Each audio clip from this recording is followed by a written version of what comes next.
கூரத்தாழ்வாருடைய சிறப்பை பத்தி தெரிஞ்சுக்கிட்டாங்க.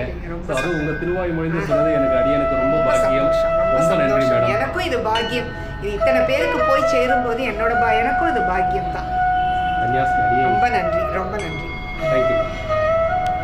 கேட்டுதான் இந்த கதையை நான் வந்து ரெடி பண்ணியிருக்கேன். அதில் ஏதாவது 1-2 தப்பு இருந்தாலும் எல்லாரும் சமைச்சுக்கணும். இந்த கதையை வந்து உபன்யாசம் கேட்டு தான் நான் எல்லாம் வந்து பண்ணியிருக்கேன். ஏதாவது 1-2 தப்பு இருந்தாலும் வியூயர்ஸ் என்ன சமைச்சுக்கணும். பிரம்மசூத்திரத்துக்கு பாஷ்யம் எழுதணும். அதுதான் அவர் ஸ்ரீபாஷ்யம்னு எழுதினது அப்படின்னு சொல்கிறார். அந்த பிரம்மசூத்திரம் எதை பார்த்து எழுதணும்? மூல நூல் போதாயன விருத்தின்னு இருக்குது.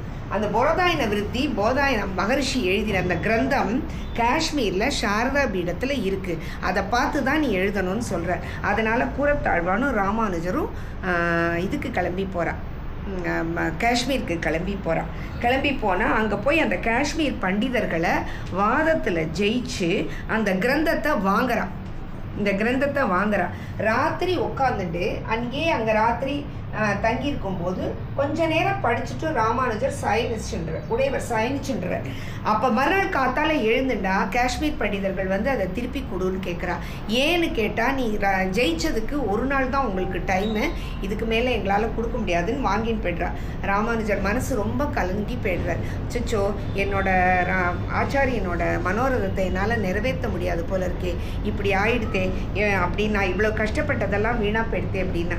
அப்போ கூரத்தாழ்வார் சொல்கிறாராம், நீ வந்து நான் சுவாமி நீங்கள் சயனிச்சுட்ட பிறகு உங்களை கேட்காம ஒன்று வேலை பண்ணிட்டேன்னு. என்னன்னா, அதை பூரா படித்து பைகாட் பண்ணிட்டேன் அப்படின்றாராம். கிரந்தம் பூராத்தையும் படித்து பைகாட் பண்ணிட்டேன். அப்போ அதில் அவர் கேட்குறது என்னன்னா, இங்கே விண்ணப்பிக்கட்டுமா, 2 காவிரிக்கு நடுவில் வந்து விண்ணப்பிக்கட்டுமா. 2 காவிரிக்கு நடுவில்னா ஸ்ரீரங்கம் வந்து அதுக்கு எவ்வளோ நாள் ஆகும்? 1 வருஷமாவது ஆகும் இவன் நடந்து போகிறதுக்கு. இங்கே விண்ணப்பிக்கணும்னாலும் சொல்லுவேன், இங்கே சொல்லணும்னாலும் சொல்ல முடியும். 1 வருஷம் கழித்து அங்கே போய் சொல்லணுன்னாலும் சொல்லுவேன். அப்படி பைகாட் பண்ணியிருக்கேனே தவிர கம்மியாக நான் அதாவது மறந்து போகிற மாதிரிலாம் பைகாட் பண்ணல. அதான் ஏகாகிரகி. ஒரு தடவை படிக்கும் போதே அவருக்கு எல்லாம் பைகாட் ஆகிடும். ஞாபக சக்திக்கு கூரத்தாழ்வானை வேண்டிக்கணும். ஏகாகிரகி ஒரு தடவை படித்தாவே அவர் நாதமுனிகள் அப்படிதான், விவேகானந்தரும் அப்படிதான். அப்புறம் ஸ்ரீரங்கம் வந்து ஸ்ரீபாஷ்யத்துக்கு பிரம்மசூத்திரத்துக்கு ஒரே எழுதுறான் இங்கே. அப்போ ராமானுஜர் சொல்கிற மூலத்தில் இருக்கிற வர்சஸை சொல்லு, நான் அர்த்தம் சொல்கிறேன், நீ எழுது. உனக்கு ஏதாவது உடன்பாடு இல்லைன்னா என்கிட்ட சொல்லு. நான் இருக்கேன் சுவாமி, நான் உங்களுடைய சிஷ்யன், நீங்கள் ஆச்சாரியன், உங்களை மறுத்து என்னால் பேச முடியாது. உங்கள் வார்த்தைக்கு மாறா எனக்கு பேசி பழக்கம் கிடையாது, நான் செய்ய மாட்டேன் அதை அப்படின்னு. அப்போ நான் ஒன்று பண்ணேன், நீ எழுதுறதை நிறுத்திடும், நான் புரிஞ்சுக்கிறேன் அப்படின்னு. சரின்னு அதை பண்ணும்போது பெருமாளை அடையிறதுக்கு ஒரு மனுஷாளுக்கு பெருமாளை பற்றின ஞானம் வேணுமா, இல்லை அடியேன் சரணம்ங்கிற சரணாகதி வேணுமா அப்படின்ற சேஷத்துவம் ஞாத்திருத்துவம்பா அது வேணுமா அப்படின்னு கேட்கும்போது, இவர் ஞாத்திருத்துவம் முக்கியம் அப்படின்னு சொல்லும்போது கூரத்தாழ்வான் எழுதுகோல் நின்று போய்டுறது. ஏன் எழுதுறதை நிறுத்திட்ட அப்படின்னா, இல்லை அந்த மூலத்தில் இந்த லைன் இருக்குது அப்படின்னு சொல்கிறார். அப்போ இவர் தான் மறுத்து பேச மாட்டேன்னு முதல்ல சொல்லிட்டாரா? அப்போனா இவருக்கு உடன்பாடு இல்லைன்றது அவருக்கு தெரிஞ்சு போய்டுது. போய் திருக்கோஷ்டியூர் நம்பிட்ட கேட்டுன்னு வா அப்படின்னு. நம்ம 2 பேரும் ஆர்கியூ பண்ண வேண்டாம், திருக்கோஷ்டியூர் நம்பிட்ட போய் கேட்டுன்னு வா. திருக்கோஷ்டியூர் நம்பி ராமானுஜரையே 18 தடவை நடக்க வச்சார். அப்போ அதனால் இவர் கூரத்தாழ்வான் என்ன பண்ணுறாரு, அங்கே போய் அவாத்தில் 6 மாதம் கைங்கரியம் பண்ணுறார். 5 மாதம் கைங்கரியம் பண்ண பிறகு அப்போ திருக்கோஷ்டியூர் நம்பி சொல்கிறாராம், அடியேன் உள்ளான் பாசுரத்தில் அருளி செய்தபடி கண்டீரே அப்படின்னு ஒரு வார்த்தை சொல்கிறார். அப்படின்னா என்ன அர்த்தம்? நம்மாழ்வாரோட பாசுரம் அடியேன் உள்ளான், அவரே சொல்லிட்டார் அடியேன்னு. அப்புறம் ஞானத்துக்கு என்ன வேலை தேவையில்லை அப்படின்னு பாஷ்யம் முடிஞ்சுட்டு கிருமி கண்ட சோழன் சைவம் ஒசத்தி வைணவம் தாழ்த்தின் அப்படின்ற எண்ணம் அவனுக்கு. எல்லாரையும் கூட்டு கையெழுத்து வாங்கிட்டு இருப்பான், வைணவர்கள் எல்லாம் கூட்டு. அப்போ மந்திரி நாலூரான் ரொம்ப நல்லவன். அவன் வந்து என்ன சொல்கிறான், ராமானி எல்லாத்தையும் கூட்டு கையெழுத்து வாங்க வேண்டாம், ராமானுஜரை கூப்பிட்டு ஒரே கையெழுத்து அவர் போட்டார்னா எல்லாரும் ஒத்துண்டுருவா அப்படின்னா. சரி போய் அவரை கூட்டிட்டு வா அப்படின்னாக்கா போகிறா உடையவரை கூப்பிடுறதுக்கு. அதுக்கு முன்னாடி கூரத்தாழ்வான் குடுன்னு ஓடி போய், சுவாமி நீங்கள் எப்படியாவது கிளம்பி போயிடுங்க, இங்கேருந்து தப்பிச்சு போயிடுங்க, நான் பார்த்துக்கிறேன் இங்கே அப்படின்னா. அவர் அப்போ தான் மேல்கோட்டை போய் டெல்லி போய் செல்லப்பிள்ளையை கூட்டிகிட்டு வரதெல்லாம் அப்போ தான் நடக்கிறது. இவர் சபா மண்டபத்துக்கு வந்தார். ராஜாவோட பேசுகிற பேச்சில் 2 பேருக்கும் ஒரு ஆர்கியூமெண்ட்டில் ராஜாவுக்கு கோவம் வந்துடுறது. கண்ணை பிடிங்கிடைவாளுக்கு அப்படின்னா உடனே கூரத்தாழ்வான் சொல்கிறார், நீ என்ன என் பக்கத்தில் வந்து என்னை தொட்டு கண்ணை பிடுங்குறது, இந்தா வச்சுக்கோன்னு அவரே கண்ணை பிடுங்கி கொடுத்துட்டு திருமாலிருஞ்சோலையில் போய் இருக்க. ராமானுஜர் எல்லாம் போயிட்டு திரும்பி வந்த உடனே ராமானுஜரை வந்து பார்க்குறார். உடனே ராமானுஜர் மனசு ரொம்ப வருத்தமாயிடுறது உடையவருக்கு. என்னப்பா அது உனக்கு இந்த மாதிரி ஆயிடுது அப்படின்னா, நான் என்ன பாவம் பண்ணினோ எனக்கு இந்த மாதிரி ஆயிடுது அப்படிங்கிறாராம் கூரத்தாழ்வார். உடனே பெரிய உடையவர் சொல்கிறார், பாவம்ன்ற வார்த்தை கூட உன் பக்கத்தில் வர முடியாது, நீ எப்படிப்பா பாவம் பண்ணியிருக்க அப்படின்னா என்னன்னு கூட உனக்கு தெரியாது, உனக்கும் அதுக்கும் சம்மந்தமே கிடையாதுண்ணா. இல்லை முன்னாடி ததியாராதனை பண்ணிட்டு இருக்கும்போது நிறைய பாகவதா வந்து சாப்பிடுவா, யாருடைய திருமண் கோணலாக இருக்குன்னு நினைச்சேனோ எனக்கு கண்டுபிடித்து அப்படிங்கிறான். அதெல்லாம் இல்லை, வா எதையும் தரும் பேரருளாளன் வரதராஜன் இருக்கான், வா அவன்கிட்ட போய் கேட்போம் அப்படின்னு சொல்லி அழிச்சுன்னு வர. வரதராஜர் சந்நிதிக்கு வரா. வந்து வரதராஜ ஸ்தவம் பாடுற கூரத்தாழ்வான். பெருமாள் வர 3 வரம் தரேன் எடுத்துக்கோ அப்படின்னு. முதல் வரம் என்ன, நீ எனக்கு கண்ணு கொடுக்கணும்னு என்னோட ஆச்சாரியன் ஆசைப்படுற. என் ஆச்சாரியனுடைய விருப்பம் நீ எனக்கு கண்ணு கொடுக்கணும்னு. எனக்கு கிடையாது, எனக்கு ஆசையெல்லாம் கிடையாது. என் ஆச்சாரியன் விருப்பம் தான் என் விருப்பம், உடையவருடைய விருப்பம். ஆமா, அதில் உடையவர் விருப்பம் தான் என் விருப்பம். கண்ணு கொடு, ஆனால் அது எப்படி இருக்கணும், உன்னை பார்க்கணும், ஆச்சாரியனை பார்க்கணும், அவ்வளோதான். எனக்கு வேற யாரையும் பார்க்கணும், அதுக்காக தான், வேற யாரையும் எனக்கு பார்க்க வேண்டாம் அப்படின்னு சொல்லிடுறேன். அடுத்தது 2வது வரம், என் சம்மந்தப்பட்டவா எல்லாருக்கும் மோட்சம் கொடுன்னொன்னே சரி தந்தேன் அப்படின்னா ராமானுஜருக்கு உடையவருக்கு ரொம்ப குஷியாம். எனக்கும் மோட்சம் உண்டு, எப்படி இருக்கு அவருக்கு, நான் உன்னோட சார்ந்தவர் தானே அப்படின்னு அவருக்கு சந்தோஷப்படுறாராம். 3வது, நான் பெற்ற இன்பம் 4 ஆணும் பெறட்டும், 4 ஆணுக்கும் மோட்சம் கொடு அப்படிங்கிற தந்தேன்ற. எல்லாம் முடிஞ்சுடுத்து. சரி எனக்கு ஒரு சின்ன விண்ணப்பம்ன்றார் கூரத்தாழ்வார். என்ன விண்ணப்பம் அப்படின்றார் பெருமாள். வந்து நான் ராமானுஜருக்கு முன்னாடி போயிடணும் அப்படின்னு பரமதிச்சணும் அப்படின்னு கேட்குற. தந்தேன்ட்டு வரதராஜன் போயிடுற. அப்போ ராமானுஜருக்கு தான் மனசு ரொம்ப வருத்தமாயிடுறது. எப்படிப்பா நீ அப்படி கேட்ட, என்ன விட்டு என்ன இந்த தண்டத்தையும் கமண்டலத்தையும் விட்டானும் விடுவேனே தவிர முதலியாண்டானையும் கூரத்தாழ்வானையும் முதலாண்டியும் விட மாட்டேன்னு சொன்னவர். அவர் அப்படி ஒரு அத்தியந்தம். கூரத்தாழ்வான் வந்து அவருக்கு அத்தியந்தம். அவர் அப்போ வருத்தப்பட்டு கேட்குறார், ஏன்பா அப்படி கேட்ட, நான் வந்து எனக்கு முன்னாடி போகணுன்னு உனக்கு என்ன ஆசை, என்னை விட்டுட்டு போகணுன்னு நீ எப்படி நினச்ச அப்படின்னா, இல்லை சுவாமி, வைகுந்தத்தில் போனால் முன்ன போகிற ஜீவன் பின்ன வர ஜீவனுக்கு திருவடி அபிஷேகம் பண்ணணும். நான் முன்ன போனேன்னா உங்களுக்காக வெயிட் பண்ணி நான் திருவடி அபிஷேகம் பண்ணுவேன். நீங்கள் முன்ன போனால் என்னால் முடியாது, நீங்க இங்க எனக்கு ஆச்சாரியன் கரெக்ட், அங்க போனாலும் எனக்கு நீங்க ஆச்சாரியன் தான். வைகுண்டத்துல வரவேற்று அதனால நீங்க வரத்துக்கு முன்னாடி நான் போய் உங்களுக்காக வெயிட் பண்ணி உங்களுக்கு திருவடி அபிஷேகம் பண்ண அங்க நான் வெயிட் பண்ணிட்டு இருக்கேன், வெயிட் பண்ணணும், அதுக்காக தான் பெருமாள்கிட்ட அப்படி கேட்டேன் அப்படிங்கிற. அதுக்கப்புறம் ராமானுஜர் கூரத்தாழ்வான் வந்து உடையவர் மடியில தான் அவருக்கு வந்து உயிர். அப்போ உடம்புலேருந்து உயிர் போகும்போது ஒரு வலி வரும். அப்போ நாராயண மந்திரத்தை உடையவர் சொல்கிறாராம் காதில், அவரோட உடம்புலேருந்து ஹிதமாக அந்த உயிர் பிரிஞ்சு போகுது. அப்போ வந்து எந்த பாசுரத்தை சொல்லி மனசு வருத்தப்படுறார் ராமானுஜர் அப்படின்னா, ஒரு ஆண்டாளை கல்யாணம் பண்ணி கொடுத்துட்டு பெரியாழ்வார் திரும்பி வரும்போது, ஒரு மகளை பெற்றேன் திருமகள் போல் வளர்த்தேன் செங்கன்மால் தான் கொண்டு போனான்னு அந்த பாசுரத்தை சொல்கிறேன். அது 4 வரி பாசுரம். அது அந்த நான் சும்மா ஒரு 2 லைன் மட்டும் சொல்கிறேன். அது வந்து அதை சொல்லி சொல்கிறாராம், என்னோட கூரத்தாழ்வான செங்கன்மால் தான் கொண்டு போயிட்டான், செங்கன்மால் தான் கொண்டு போயிட்டான்னு மனசு கலங்கி வருத்தப்படுறாரு. ரொம்ப அருமை மேடம், அற்புதமா சொன்னீங்க. ஆழ்வாருடைய முழு கதையும் சொல்லிட்டீங்க. அவர் வளர்ந்தது, வாழ்ந்தது, அவருடைய இன்னும் நிறைய இருக்கு. குருபக்தி கூரத்தாழ்வானோட கதை நிறைய இருக்கு. எங்களுக்கு இடம் வந்து மனசுல நிறைய இடம் இருந்தாலும் இங்க இடம் அவ்வளவுதான். அதனால எவ்வளவு மேக்சிமம் முக்கியமான நிகழ்வுகளை வைக்கணும் அப்படின்னு சொல்லி போதும். இதை விட ரொம்ப அற்புதமா ரொம்ப நல்லா பண்ணிருக்கீங்க. ஸோ உங்கள் மனசு போல இதுவும் நல்லா அமைஞ்சிருக்கு. ஆச்சாரியர் உடையவர் உங்களுக்கு அனுகிரகம் பண்ணியிருக்காரு. நிச்சயமா நிச்சயமா. அவர் அதை விட இன்னொன்று நான் சொல்லட்டுமா, வந்து நான் வந்து கிளாஸஸ் வேதிக் மேக்ஸ் கிளாஸஸ் எடுக்கிறேன்.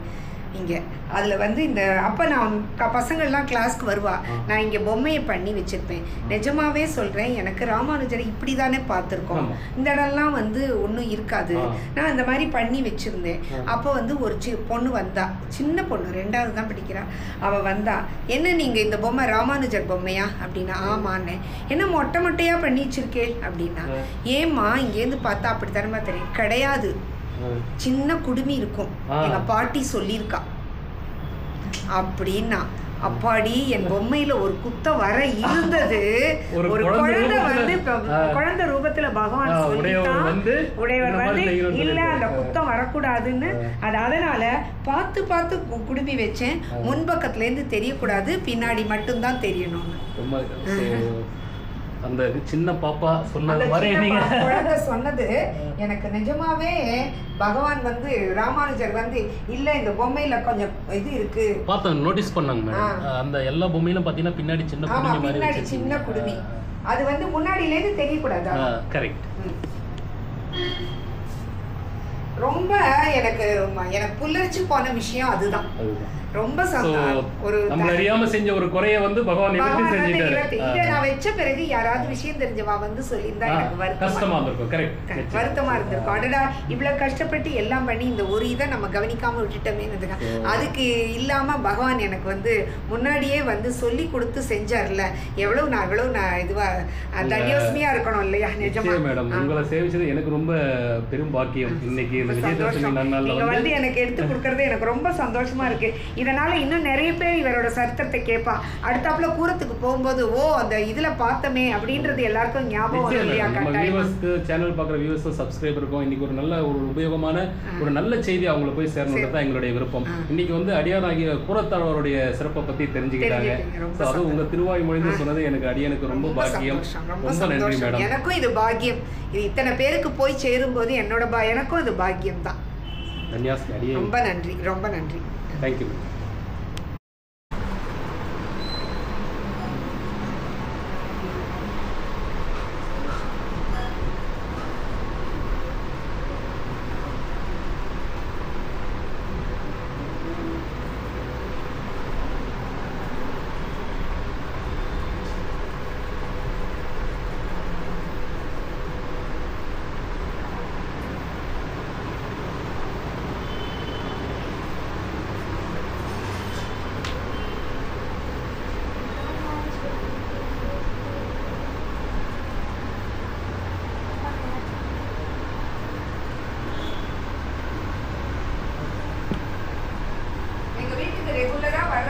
இந்த கதைக்காக தான் ஜாஸ்தி. எல்லாரும் சொல்லுவாங்க, நீங்க பொம்மை பண்ணி வைக்கிறது ஒரு அழகுனா, நீங்க கதை சொல்றது அதை விட அழகு வந்தது. எனக்கு கூரத்தாழ்வான் தாடி வைக்கிறதுக்குள்ள ரொம்ப கஷ்டமா போயிடுது. அவரது ஹைடெக் தாடி, அவரது நீங்க எந்த கோயிலுக்கு போனாலும் பாருங்களேன், கூரத்தாழ்வான் தாடி அழகா இருக்கும். அவர் இப்படி நீளமா இருக்கும், இந்த மீச எப்படி இருக்கும், சூப்பரா இருக்கும். ஸோ கூரத்தாழ்வாரை வந்து வரதராஜ பெருமாள்கிட்ட அழைச்சிட்டு வர்றார் ஆச்சாரியர். ஆச்சாரியன் உடையவர் அழைச்சிட்டு வரதராஜ ஸ்தவம் பாடுற.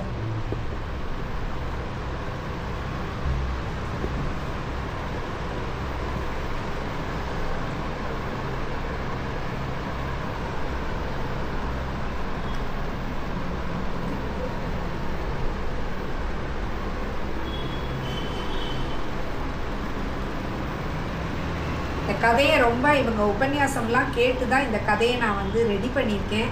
அதில் ஏதாவது 1-2 தப்பு இருந்தாலும் எல்லாரும் க்ஷமிச்சுக்கணும். இந்த கதையை வந்து உபன்யாசம் கேட்டு தான் நான் எல்லாம் வந்து பண்ணியிருக்கேன். ஏதாவது 1-2 தப்பு இருந்தாலும் வியூயர்ஸ் என்ன க்ஷமிச்சுக்கணும்.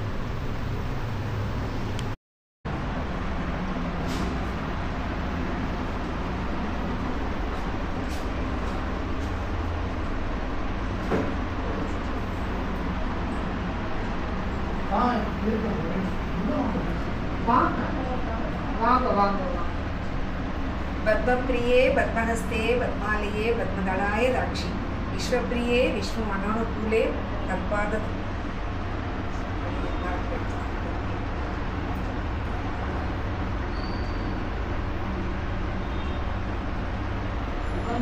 தத்பாத பத்மம் சிரசாம் நமாமி.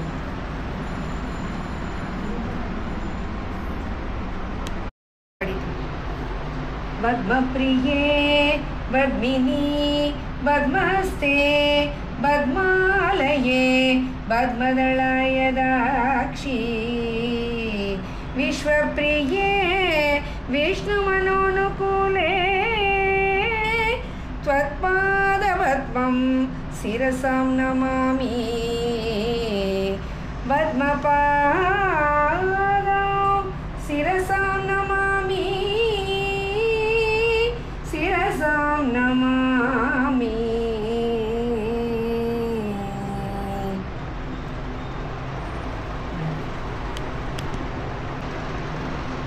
எனக்கு இதை ஃபுல்லு உடம்பு விட்டுருந்தா நீங்கள் எடிட் பண்ணுறது இன்னைக்கு விஜயதசமின்றதுனால வேற யாரும்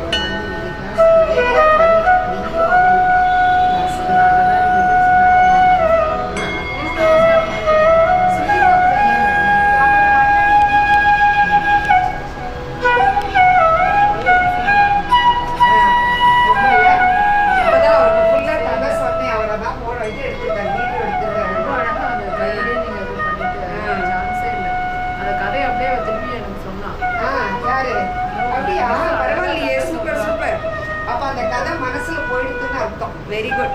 எனக்கு ரொம்ப சந்தோஷம். இந்த மாதிரி ஒரு 4 பேருக்கு இந்த கதை மனசுல போனா கூட எனக்கு சந்தோஷம். எல்லாருமே நம்ம வியூவர்ஸ் எல்லாருக்கும் போய் சேரும். புறத்தாளோட பெருமை கண்டிப்பா உங்க திருவாய் மொழிந்து எல்லாருக்கும் சேரும். ரொம்ப சந்தோஷங்க. ரொம்ப நன்றி, ரொம்ப நன்றி. இவ்வளோ மெனக்கட்டு இந்த இதில் டால்ஸ்லாம் பண்ணிவிட்டு அதை எப்படி நீங்கள் கரெக்டாக அரேஞ்ச் பண்ணி எக்ஸ்பிளைன் பண்ணது வந்து ரொம்ப இது. இப்போ அதான் சொன்ன அந்த தாயார் வந்து சொன்னேன்ல, அது ஏன் வந்து எல்லாத்தையுமே கொடுத்தா, அது ஒன்று சொன்னதுக்காக எல்லாத்தையுமே கொடுத்துட்டாரு, ஏன் அப்படி பண்ணாங்க அப்படின்னு. இல்லை, தாயார் வந்து ஆச்சரியப்படுற அளவு செல்வம் எனக்கு வேண்டாம், அந்த பணிவு. ஒரு இது மகாலட்சுமி தாயார் செல்வத்துக்கே அதிபதி, அவ போய் என்னை பார்த்து ஆச்சரியப்படலாமா? அந்த மாதிரியான செல்வம் எனக்கு வேண்டாம். நான் அவளுக்கு கீழே தான் இருக்கணும் இல்லையா? தாயார் ஆச்சரியப்படும்படியா நான் இருக்கக்கூடாதுன்னு அவர் நினைக்கிறேன். நான் தாயாருக்கு கீழே நான், அவள் என்னை பார்த்து ஆச்சரியப்படக்கூடாது, நம்ம தான் அவளை பார்த்து ஆச்சரியப்படணும் இல்லையா? அதுதான் அவளோட எண்ணம். பணிவு, அப்படி ஒரு பணிவு, நேர்மை, பணிவு. பூரத்தாளம் நாங்கள் கேள்விப்பட்டது, மேபி நாங்கள் இது பண்ணது ஆண்டாள் டைம் போயிட்டு வாங்க. பூரம் கோயில் அவ்வளோ அழகாக போயிட்டு